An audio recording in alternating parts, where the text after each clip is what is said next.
Well, hello, Barnes & Noble Book Club. I'm Miwa Messer. I'm the producer and host of our podcast, Poured Over. And before we get started, and I introduce everyone else on the screen, just a little reminder of housekeeping.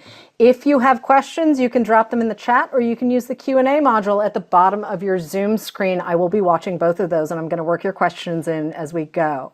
So just remember also, this is a conversation where we're going to have lots of spoilers. That's the whole point of book club, right? We get to hang out and talk about all of the stuff we did not previously talk about. So it is my great good fortune to introduce my partner in all things book here at B&N, Lexie Smyth. Hi, Lexie. Hello. And of course, the one and only Danzy Senna, who I have been reading for more than a minute. I'm so happy to see you women. So, hey, before we really get started, Lexie, I know why we chose colored television for book club, but I'd love it if you'd share with the audience why we chose colored television for book club. This is one of the funniest realist books about a marriage that I have ever read. I remember reading the galley of this, and on page 2, when Jane is talking about how the weekends are when she and Lenny fight the most, and how they're keeping track of who's secretly spending time on the toilet scrolling. I lost it. I was like, this is truly what it's like to love someone, but also just, man, have them drive you absolutely crazy. So Danzy, Hi. we have a writer who, well, let's say Jane's career is not going quite the way she wanted it to. She's living in Los Angeles with her rather creative husband and a couple of kids who are quite lovely. And, you know, her things, let's put it this way, plans have not quite shaken out exactly the way she wanted them to. And I'm not saying this novel is autobiographical, but you did steal a little bit from your own life, right? I always do, which is why Okay. people are so careful around me in my life, or not careful enough. I'm ruthless about stealing from my own world and the people in it, but I never stick with that. It's always, and I always want credit for the fact that I have shamelessly departed from the truth, Okay. as much as I've exploited it. But yes, Jane is, like me, a mixed race mulatto writer. I use the word mulatto a lot in this novel, as has been noted. And she is, I think at one point she says she's midlife, mid-race, not quite middle class. And, Los Angeles and the kind of desperation that can set in the city, or has set in amongst so many people, who are not quite of this kind of gilded class that we tend to see in Los Angeles, but the more invisible class of people who are hovering in limbo and don't have any kind of financial safety net, or their art hasn't really taken off, their book hasn't gotten published, their show hasn't gotten made. And I wanted to write about a character who lives in this kind of in between space and is hit this point in her life when she's in her mid 40s and she's wondering if it's ever going to come together for her. And that's when she takes things into her own hands. Liminal spaces, right? Like the novel Yes. is designed for liminal spaces. And Joan Flynn, I'm glad to know that spoilers don't bother you, even though you haven't had a chance to read the book, I promise you. Actually, even if you know some of the stuff, the way Danzy delivers it is so fabulous and smart. I spent a lot of time laughing out loud the first couple of, I've now read the book 3 times, and every single time I find a new place to laugh, and I don't always get to say that. And part of it is the people in Jane's orbit, like, okay, her friend Brett, whose house she's kind of borrowing. Danzy, we need to talk about this house for a second. We need to talk about this house. Real estate, everyone has that weird real estate bug, right? But Brett is her very old friend, halfy like her. Yep. Seriously, people in their old writing workshop used to think they were siblings. They're both the product of a white woman and a black man, and they've developed this kind of real sibling bond, somewhat sibling, though I think it gets a little more complicated than that. Yeah. It may not be quite sibling. And they have this long friendship. And I'm always interested in friendships between men and women and, Hmm. you know, straight or straightish men and women, and what those look like over time and the sort of undercurrents. But also what happens in a friendship when one of you makes a lot of money and the other Hmm. doesn't.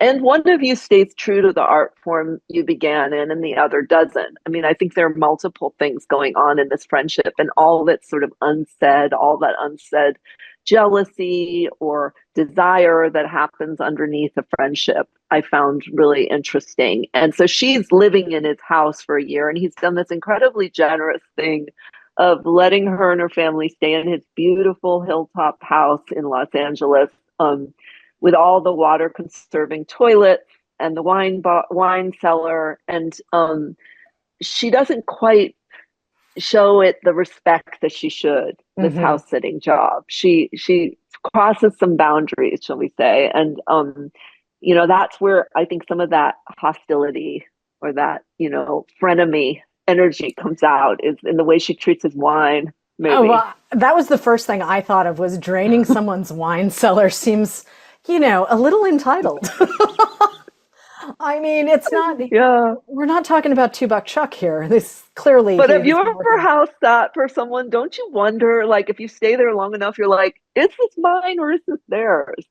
But here's the Maybe thing. you I haven't, I have Miwa. no, I actually haven't. That's the problem. So like I sort of sneak in and sneak out kind of thing. I'm like I'm good for a weekend I'm and going to then ask you to house it then next time and not me. well, no, then we don't get a novel out of it. That's the whole thing. That's Um, true. Yeah. but Lexi, you and I were talking a lot about the whole friendship piece of this novel because I mean there's so many different layers and we are obviously going to come back to this very grown-up marriage that I love to bits. This is one of my favorite pieces of colored television, but I want to talk about friendship because you and I see so many books where friendship is sort of the big beating heart, but it's not always complicated. And I like the complications and so did you. So can we riff on that for a second? Yeah, I mean, Yeah. going back to the sort of entitlement part of it, some like with house sitting too, though, like there's also that like curiosity about your friend's life, like how they live. Like you're house sitting and like no, you probably shouldn't go like rifle through their drawers or their wine cellar to see what's in there. But also like Thank you, Lexi. have we not all had that curiosity, especially with someone you've been friends with for that long, you know? Like Yeah. there are these boundaries where there are friendships that feel like family to you, but maybe they don't feel the same way to the other person. But then also when you layer in the money part too, when Brett comes back, that part of the book blew my mind because I was like, "Oh my God, what's going to happen? Right. What's going to happen when he comes back?" And he comes back and he's a complete mess. So it makes everything Yeah. that sort of happened all that much worse to him because he's already going through this thing. So I thought it was just a fascinating look too at a long-term friendship. Yeah. And the way that kind of there are different chapters to the friendship Oh. and things can reverse. You know, I was playing on some of the tropes I've seen in Mm-hmm. movies and television too, of like the friendship between a guy and a girl that has like a undercurrent of potential romance that never comes to fruition, but also the kind of trading places, like Mm-hmm. who's on top, switching, and who's doing well, whose life looks like crap, whose life looks perfect. All of those things were really fun for me to explore as tropes I'd seen before, but I wanted to kind of play with them and mess with them a bit. It was so much fun to Mm-hmm. read. I loved the scene with Ruby's birthday party and all of the guests at this house. And they all were asking Jane about the house and where did you buy this couch? Where's that top from? And her kind of fibs about where they came Mm-hmm. from and how easy it is to look at things on the surface and think that everything's okay when really that's not at all what they're like. Okay, but props to Ruby too for not wanting the American Girl doll. I mean, seriously, Ruby, just yeah, that kid, I love that kid. She's just like, nope, Nope. And she's such a Absolutely truth not. teller. You know, she's Mm-hmm. like, it's not because she's Black, Mom. I know what you're thinking. Yeah, It's yeah. because you can only get me one. It's because you can't afford more than one American Girl doll. And she kind of reads her mother, like in the sense of Mm-hmm. like Paris is burning read. She reads her mom constantly. And that's the sort of nightmare of children, is when they get old enough to like see all your flaws. And it's just like, no, the light, it's too bright. Well, also, it's shocking for us as adults when we realize our parents had lives before us and we're like, oh, Yes. I did not. Oh, I didn't yeah, need I to know that. did not want to know that. Yeah, a lot of did not want to know that. But Jane is navigating this territory. Like the mom friendships are really superficial for lots of different reasons, but Yeah. I love the layers of this novel and how everyone's sort of interacting. But the fact that she's like, my book is blown up, my agent has said no, my editor has said no, and I'm just going to email Brett's agent. Yeah. TV And they've not agent. only said no, but I was like, let me write the worst rejection letter I can Mm-hmm. imagine, where it's like, just story to plowshares in a few years. Just please go off into the distance, into the, putting her out to pasture essentially as a midlist writer. It was fun in a horrifying way for me to write as a novelist, something Mm-hmm. like that. And so, then I wanted that once again, for bad things happen to Jane in this novel, but I didn't want her to be faultless in this. I Right. needed her to have agency and to sort of have some causality, like she's part of Yeah. the problem. I wanted, when she meets Lenny in Brooklyn years before, he's wearing a t-shirt that says part of the problem. And I wanted both of them to be really critical of everyone, but also to be implicated in the very things they're criticizing. Like, that's what I love about fiction, is that mess and that sort of no clean hands here. Well, and I really love that about Jane too. Like, there is nothing perfect about this woman. Yeah, okay, she Yeah. loves her family. She clearly loves her family, even if they do occasionally confuse her, because welcome to the world and welcome to being human. But at the same time, like, she is the furthest from perfect that I've met She in a even minute. eats gluten. She even Yes, eats she gluten, does eat right? gluten and enjoys it. But In also, Los Angeles. Yeah. now we don't do that. Okay, but let's talk about the structure of the book for a second, because I mean, there are moments where I have to say I may have yelled, "Jane, don't open that door," in a metaphorical sense. But she does make choices where I'm like, this is not going to go well. It reads, okay, we've got to bring in our producer friend. Okay, we have to bring in the one and only, the TV producer. And like some of those conversations, okay, and the Adderall Hampton. popping, Hampton, I'm Yeah. holding my head for a second because the popping of the Adderall, I'm like, aren't we too old for this?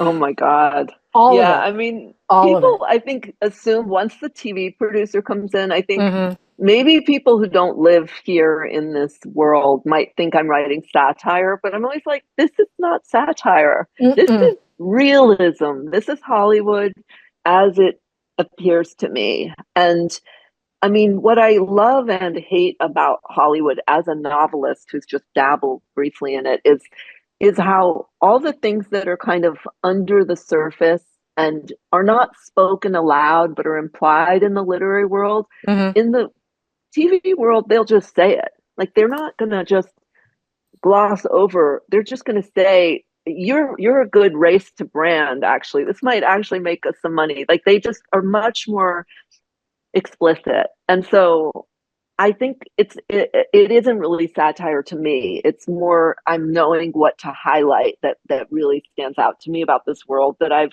hovered on the very edges of for a long time. I knew no good was going to come once Jane handed her manuscript to Hampton. And I was like, Yeah. no, sweetie, don't do that. Don't do that. I mean, yes, do it for the sake of the novel, but as a human being, like, don't, what are you, Right. Which is always what? the thing about fiction. The thing you don't Mm-hmm. want someone to do in real life, you do want them to do in fiction, because that's where Oh, the completely. heat is, right? But I think what's funny to me and sad and awful is she's trying so hard to look like a quote real writer to Mm-hmm. Hampton, He Yeah. keeps complimenting her on the fact that she writes everything down in a notebook.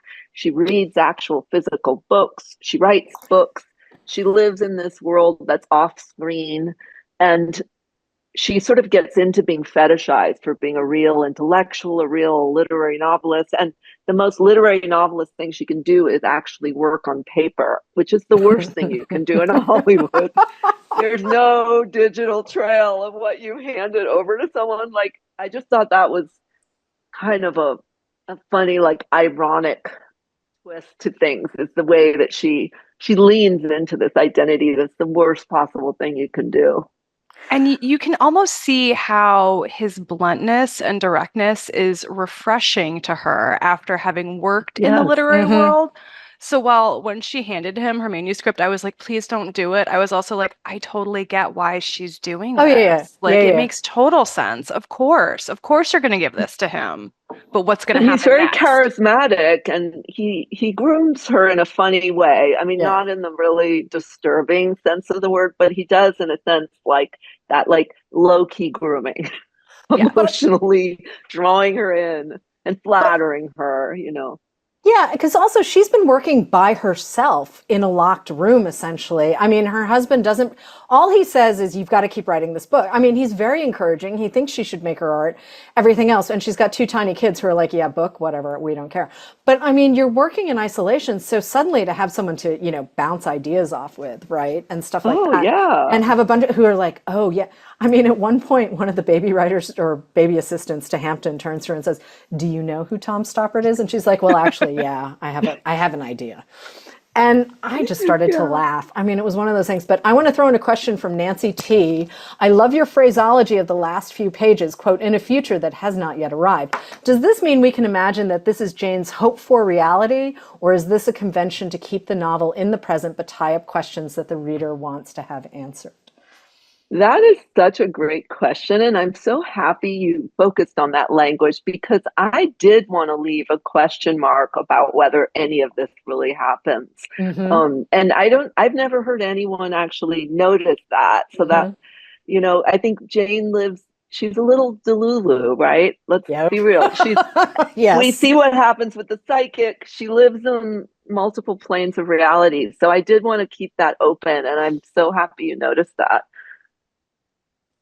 So, Lexie, do you have, I mean, are you like me all about Jane, or do you have a favorite character that I'm not thinking about? I'm all about Jane, but I do have to say that, like, I want to know everything about how you wrote Hampton as a character, because there's just so much there. Like, the scene where he's describing going to the birthday party of one of the lesser Kardashian children, just The lesser. the way he describes it, like, is just it's wildly funny, but also like, who is this man? Truly, who is this man? Yeah, I mean, the thing is, he's maybe seen as the villain from, maybe readers will feel that, but I kind of always love my villains the most. I mean, they're the ones that give the story the most heat and drive. And I didn't see him fully as a villain. I thought he was complicated. And I related to him in a sense that if you're the kind of token who's picked out to be the Mhm. representative, he's there, he's been put by this network in this position of making, their network shows diverse. Um, I think he understands that there's a time limit on that, and that he only gets one shot at this, Right. being the racial token in this world. And he's very, smart. He's not a dummy. He's like a very brilliant, hilarious guy, but he has at the moment he asks her to see her manuscript, he says, what's wrong with me? Because she doesn't hear what he's saying, but he's saying, what's wrong with me? He doesn't have any boundaries. Everything is his for the taking. And um I thought he was complicated but terrifying.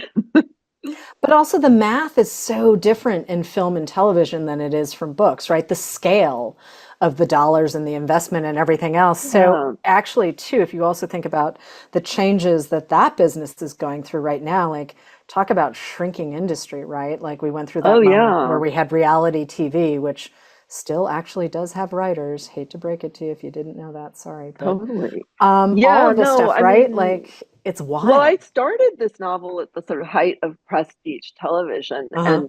and by the time I finished it, it really that whole industry, it was like the pandemic, the writer's Mhm. strike, a lot of things had changed, and now I look at Netflix and it's all like dubbed. Yeah. Everything is a Mhm. lot of the content is coming from outside of Hollywood and far Hmm. from the United States. So I think it's an interesting trajectory the novel kind of weirdly echoes in terms of the like rise and fall of prestige television. That's sort of more what's happening inside of Jane. I want to come back to Jane's marriage for a second, though. I want to talk about Lenny so bad. Yeah, okay, we got to talk about Lenny because I mean, and Danzy, I've been saying this to you since minute one, but like, we get a grown-up marriage in this book. I think it's really important that Jane is not interested in putting a pillow over her husband's face. Like, I mean, the Right. reality is, like, he does that scene where she thinks he's making dinner for the children. He makes mac and cheese and sits down on the TV, sits down in front of the It's TV. Amy's organic. Yeah, he Okay, microwaves it. okay, Yeah. but like, it's such a great moment because you're like, oh, that's oh, hi, but still, like, it's just a grown-up marriage. Everyone's an adult here. You still love your person. You still actually want to have sex with your person. Like all of these things, right? Like Yes. it's a great relationship. And he is genuinely supportive of her. Like, yes, they hit some bumps when she starts keeping secrets and being a little weird and creepy. But, you know, maybe don't lie Yeah. to your I mean, person. But it's a I great think, I mean, I do see a lot of the depictions of marriage, and so much of my impulse to write always is to write characters that I never see yeah. and relationships I never see into existence. And this is not a marriage I felt I was seeing anywhere where it's two artists, two Black artists, and there's a huge level of respect that they have for each other. It's Mhm. not Ted Hughes and Sylvia Plath. It's got a kind of mutual encouragement of each other's work, but there are still like it's not perfect. There's still lots of Mm, flaws, as there are in every marriage. right. And she's writing this book called Nusu Nusu, which means partly is the literal translation. And I Hmm. feel like everything in the book is like partly. This marriage is it's not perfect, but it's partly perfect. It's partly really great. Hmm. But it's struggling with money. Actually, Mm. it's kind of one of those things that I think really causes tensions in marriage. More, there's toxic patriarchy and all these other things we've read about, but just basic like class presumptions of two people were interesting to me. I was so fascinated by how Jane felt like her art needed to make money, whereas Lenny clearly did not care whether or not his paintings would sell. He was making art for art's sake. And I found that tension so interesting. Yeah, I mean, and it stems from, them coming from different class backgrounds Mm, and yeah. this idea of like, you want what you didn't have. And Lenny grew up in the sort of bourgeois middle class professionals, and Jane grew up with bohemian broke artists. And so her horror story is coming true that they're becoming her parents and his fantasy is coming true. And she wants to steer them back to the bourgeois that he grew up in. And all of that stuff is really rich for me to work in because I think that is often what goes on in marriages. Well, it's a constant negotiation, right? I mean, Yes. love is nifty, but let's not forget that there is some stuff that comes with marriage and partnership where you're like, oh, right. Oh, Yeah, right. no. Oh, right. Especially at this point in a marriage and a life where you're middle aged and you've been together a while, and some of these things start to creep in Hmm. at that point in particular. And sometimes it is as simple as really it's your turn to do the dishes, and other times it's whose career takes precedent, right? Yeah, or Like it's who's Yep. on that, the toilet rolling and not right? Yep. actually just having an issue, issue. Who's pretending to be in the bathroom that long? All of those Uh, things can really get to you if you're married to someone a long time. but we still get a three-dimensional portrait. And that's the thing that I was sort of, I mean, with everyone, even Hampton at his most Hampton, right? We are absolutely getting three-dimensional portraits of people that I felt like I hadn't met before too. And Caucasia, if also audience, if you have not read Caucasia, that's the one I'm going to say.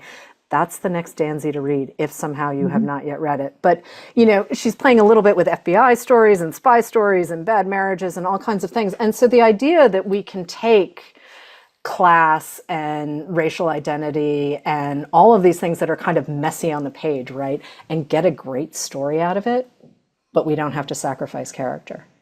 And that to me is the joy of reading you, because everyone is kind of doing, they're doing their own thing. They are their own people.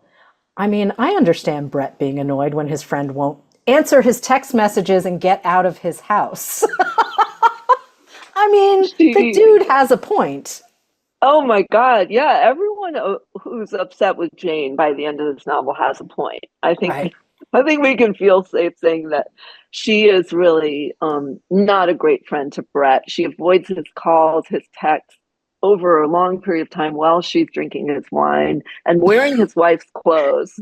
And okay, that's the thing I would not do. Like, I'm just not that person where I'm like wandering through someone's closet. Also, I am very particular about what goes on me, so I'm very picky. But but at the same time, like that felt like more like, okay, emptying the wine cellar just felt a little dumb, but the clothes just felt not quite single white female. I was like, Jane, what are you doing? Think a little bit. Get out of her closet. That's just weird. Especially because she admits to have been being so unhappy at their wedding night, and she's sitting at his desk with their wedding photo down on its face.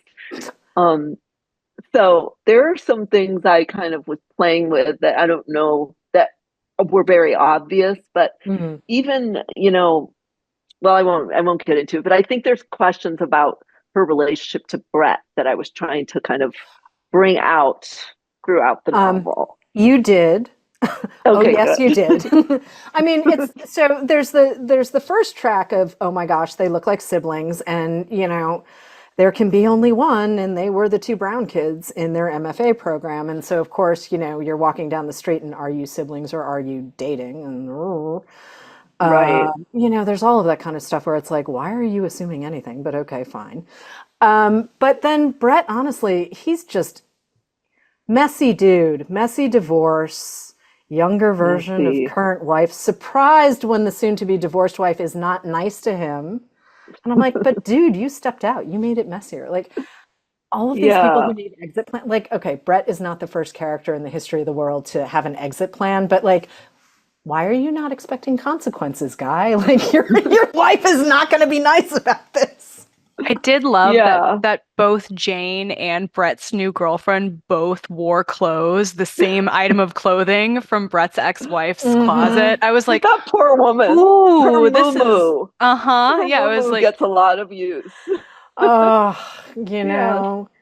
mean, it's just me and my twisted imagination alone in a room, making my characters do terrible things or close to terrible things. Well, can we talk about inspiration for a second? Because it does feel like we're in sort of a 21st century Day of the Locust, the Nathaniel West. It's like, it's partially blowing up Hollywood, but it is also, art versus commerce and social mobility and all of these things that, well, make literature great, to be honest, right? But like, who else are you pulling from and how, I mean, I've been reading and watching Los Angeles kind of voraciously for my whole time that I've been here. But even before I got here, I love Joan Didion, Play It As It Lays. I love all of, Nathaniel West. I wrote the introduction in this book, My Search for Warren Harding by Robert Plunkett, which is a comedy from the 80s about Los Angeles that just has this dark, hilarious undercurrent. And I think I was also just thinking of all of those, and I used the title Colored Television because I was thinking of all the ways that like class stories about LA, like Barton Fink and, the dark kind of comedy of Los Angeles. The sense of people in Los Angeles feeling that their fortunes could reverse at any moment because we're all living in this world where, Honey Boo Boo becomes a celebrity overnight. Your Uber driver gets suddenly a deal. The barista sells their script. Like there's a feeling in Los Angeles that things could drastically change that I think affects all the narratives of Los Angeles that interest me, and that Jane is kind of tapping into herself. This feeling that she could suddenly bring them into the multicultural Mayberry of it all. Yeah, I love the name. Okay, it's Pasadena. But I mean, I love the fact that you use multicultural Mayberry because, I mean, if you've spent any time in that particular, it is actually, isn't it Monrovia that all of the TV shows shoot out of because the trees look like the East Coast? There are no palm trees No, in it's Monrovia. actually South Pasadena. Oh, it is South Pass. Okay. That's Okay. the neighborhood that I don't know, it might be Monrovia too, but they have a film office in their city office here Yeah. in South Pass. And if you go on a tour of this town, it's like that's Halloween, the house that, Yep. what's his name, killed his sister. Pee-wee's Playhouse, all of these houses, 30 something was shot here, but it's there's a website that I talk about called Home Shoot Home. Okay. And South Pasadena is called Everywhere USA, which I loved. It's like the vague USA where you could get any city you want out of this town. And speaking of this town, we got to talk about the old ladies Yes. at the Golden Eagle. The mean old ladies. Well, the mean old ladies actually kind of serve a purpose because let's not expect every old person to be sweet and generous and whatnot, but they kind of do put Jane in her place. And I was laughing so hard while it was happening because I'm like, why are you trying to convince the little old ladies who just want their TV what's happening here? So I know what's at stake for her in making them feel that she's a hotshot writer. We're sitting in the lobby of, essentially a retirement home. And the idea that Jane is kind of constantly trying to prove that she is someone, capital S, maybe a little underscoring there. Again, makes for great fiction, but boy, oh boy, I'm glad I'm not her. I mean, this one woman, Jean, I think her name's Jean or Jeannie, who's in the early stages of dementia, and who keeps asking her or telling her the same factoid about poodles. Poodles are the most intelligent dog. This woman's clearly in the early stages of dementia, and why Jane feels the need to prove her Hollywood cred to this woman, I think it just reveals the level of sort of that she's feeling at that point, that this is who she chooses to sort of brag to. I still think it's funny. I mean, listen, I laughed on every page. And there were a couple of times where I was, looking around I'm like, is anyone watching me laugh this hard in public? Because, you're reading at the airport and you're laughing so hard you almost fall over. That's,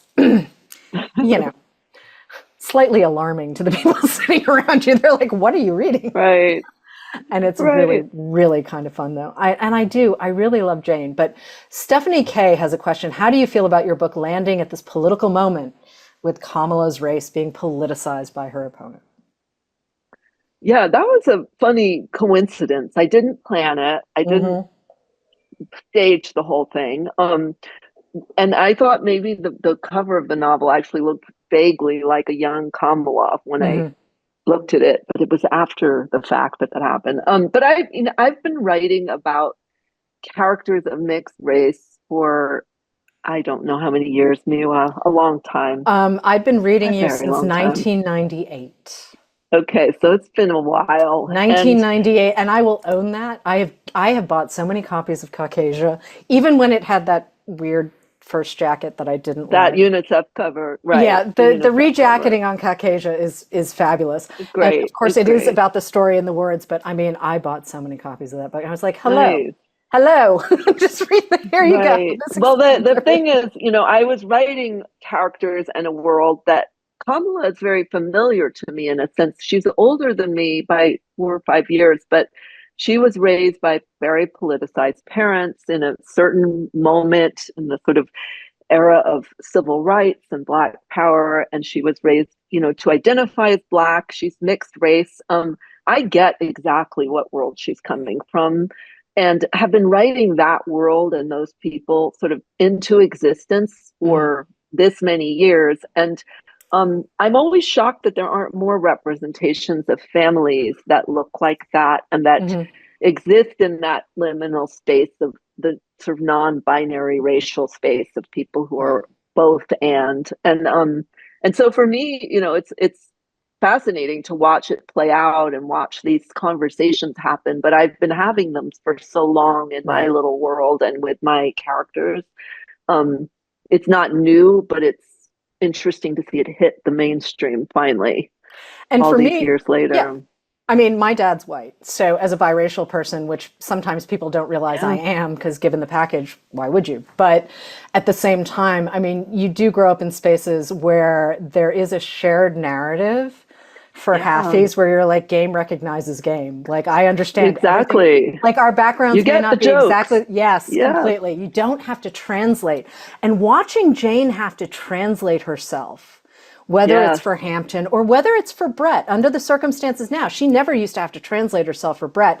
And she doesn't really have to translate herself for Lenny until she makes some very dumb decisions. And then she has to translate, because essentially she's lying at that point. But I mean, I like that word, translate, because that's, what was, I think that's what, Donald Trump was asking Kamala to do in that moment, like translate your illegibility. And Jane is really struggling with the feeling of being illegible. And you were saying your father's white, but you sort of read as monoracial. And I often do as well, in the other sense of having a Black father, but people don't necessarily read me as that. So it's all of those subtleties of being mixed that I wanted to kind of leave in this inside baseball world, that we're talking to each other and and I feel that everyone else can sort of figure it out. Like, we all have enough adjacency to make sure this is a mulatto nation we live in. So it's not exactly a foreign territory to any of us.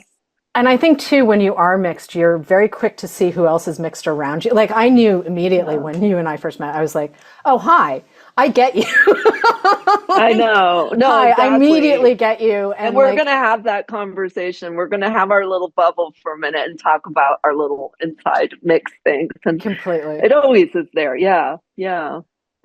Okay, Nancy T has another question. Was there any intention to have Finn's condition of magical thinking parallel Jane's struggle to figure out where she belongs?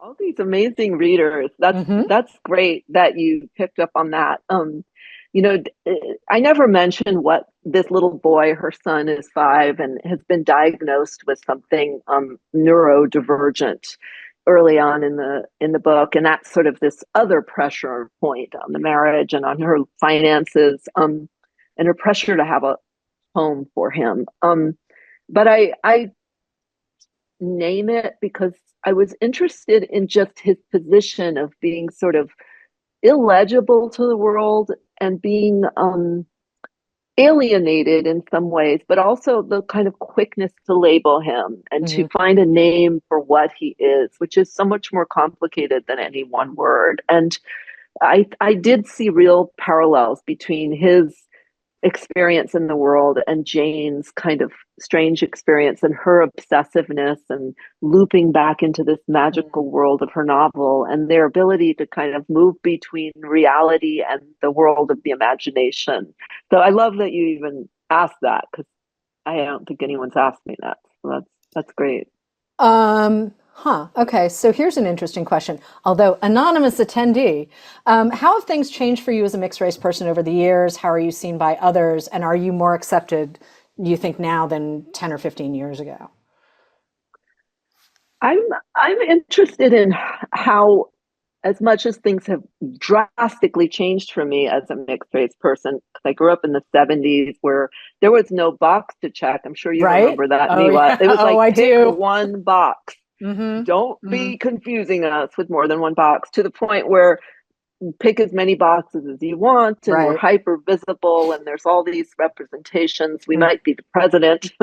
All of that is changed, but I'm interested in how there still isn't a kind of deep, complex representation of mixed race people Right. that's that common to stumble upon, where it's Right. not just colorblind casting. They do that all the time, but they don't actually tell the story of what it is to be mixed. And I feel this sense that I'm still doing, in a sense, what Jane was doing, which is writing 400 years of the mulatto experience in, but I'm doing it in separate books because I do feel that this story is still weirdly undertold, even as things have changed. No, it absolutely, absolutely. I've been a bookseller for more than a minute, and it is still wildly undertold. But hey, Lexie, did you read New People? Did you read Danzy's last novel? I did. Okay, you remember the ending? Mm-hmm. Okay, still squicks me out. Maria still squicks me out with what she does. But again, like that, like New People is a great, great addition as far as I'm concerned. Because again, we get messy people, but the class thing is kind of addressed in a different way.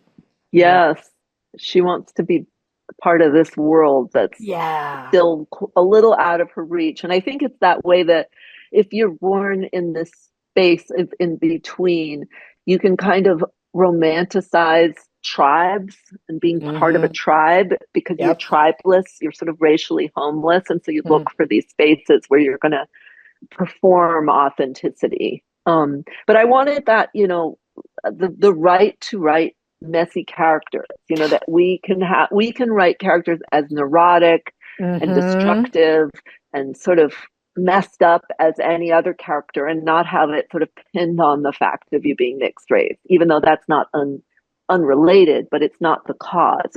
It's just interesting characters for me. Which makes me really happy because I get to keep reading cool stuff from you. That's really what it comes down to. All right, we're bumping up against time. So, Lexie, do you have any last thoughts for the B&N Book Club audience about colored television? Is there something you really want to leave them with? I mean, obviously, we laughed really hard as we read this book, but also there was a lot to think about. I think the ending of the book really stuck with me because the letter that Jane writes to Lenny, I feel like it sort of led to a compromise between the two of them that in the end, that the future that you picture for them seemed to align a little bit better with the ideals they had. Lenny makes this small concession in his paintings that ends up allowing for some additional financial stability for them and their children. And I guess like my question for you is like, for this family, is that a realistic happily ever after? I don't believe in happily ever afters, and I would love to maybe return to this family at some point because I want to see. I think, life is long and full of complexity, and I didn't want to leave them in the Maria space of my last Yeah. novel. Yeah. I wanted something more for Jane and Lenny and Finn, and so I think it's that partly thing. They're partly getting things right here, but maybe partly not. I'm okay with partly not. I really am. But Danzy, before I let you go, are you working on the next thing? I am. Color television just came out, but like I will sit quietly and wait patiently. But I just need to know Yes. there's something in the I'm pipeline. in something. I am. And I'm really excited that the book tour is coming to a close so I can deeply immerse myself because author life is different from writer life. That I do understand, Yeah. though we are very glad when you do tour. And hey, folks, Danzy is going to be on Poured Over Thursday. Wait, today's Tuesday. So in 48 hours, if you want more with Danzy, we've got Danzy and Ruman and yours truly live from our store at the Grove in Los Angeles. And we had a pretty good time. It was pretty wacky, That was actually. really good. Yeah. I just want to make sure that we got all of these. Oh, one last question. Yvonne B., what about your books being turned into a movie or a Netflix series? I'm like Jane, very happy to take meetings. Fair enough. Where some things are cooking, but that's all I can say. Oh, for that's now. fine. But Yeah, let's hope. It'll be great. let's not jinx anything. Let's not jinx anything. Yeah. All right. So listen, Barnes and Noble Book Club people, it's always great to see you. We will see you in November. I'm not entirely sure what the date of book club is. Thank you again, Lisa, for welcoming me back. But double check bn.com for the next book club date because we do have something else happening on the first Tuesday in November. So we might pick a different date for book club. So thank you all, Danzy. It was awesome to see you. Lexie, I'll see you upstairs in a couple of minutes. But bye, guys. Have a great day. Thank Thank you you. so much. Bye bye.